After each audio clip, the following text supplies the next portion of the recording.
Hi, I'm Dr. Marla Shapiro. I'm former president of the North American Menopause Society, and I am with a very active member of NAMS, well-known, the inimitable Dr. Tara Allmen. Thank you for Tell everybody inviting who you are. I'm Dr. Tara Allmen, a board-certified gynecologist, author of Menopause Confidential, and I am thrilled to be talking about the latest rap about the PAP.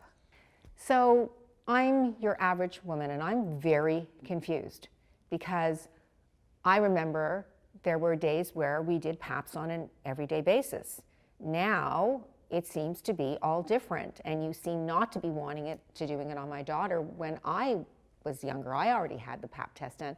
What's the deal here? Well, the deal is that the guidelines have changed to help women, not to harm women. So back in the old day, we used to PAP women when they were becoming sexually active, right. Teenagers. We don't do that anymore. We start at the age of 21 because before the age of 21, the HPV virus, which is the cause of abnormal cervical cells that can ultimately become cervical cancer, that HPV virus is prevalent. Most women will clear the virus. If there's an infection, it will regress for most women. So we really shouldn't be in anybody's business before the age of 21. So when you say regress, you mean it'll just go away on its own? Yes, as a matter of fact, within a year, if there's a lesion, it will just go away on its own. And here's such an important concept for your viewers.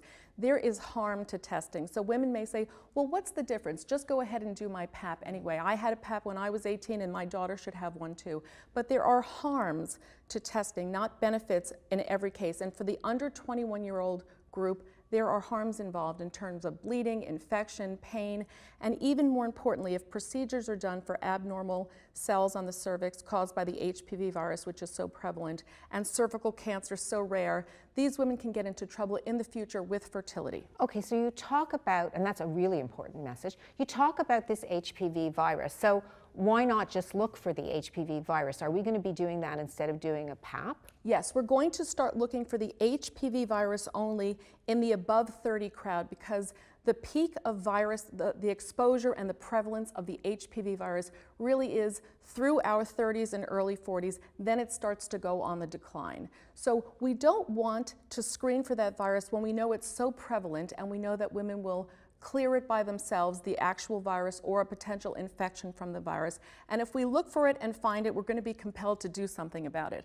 So the 21 to 30 to 29-year-old group should only have PAP testing. We should not be looking for the HPV virus in this group. And once you get to be a 30-year-old, from 30 to 65, you can have your PAP test every 3 years. You can have your PAP test with the HPV virus every 5 years. Two things, looking for two things, the PAP or co-testing. And just to explain to our women listening, the PAP looks at what? The PAP is just looking at the cells on the cervix. Have they been affected by the exposure to the HPV virus that so many women already have been exposed to and most have cleared? And the HPV virus, you're actually looking for the virus itself. Yes. Is it there, is it not? And specifically high-risk types. Those are the ones that can transform cervical cells into cancer cells, and that's what we're doing here in the first place.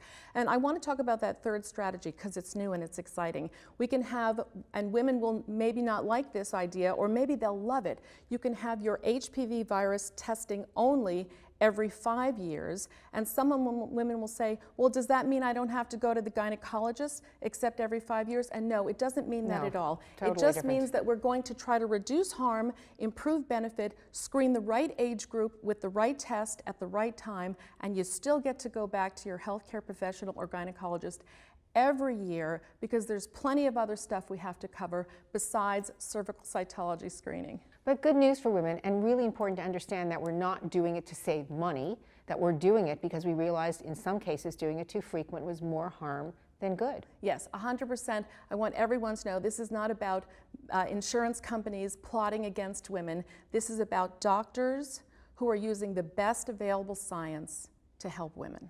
Thank you so much. My pleasure.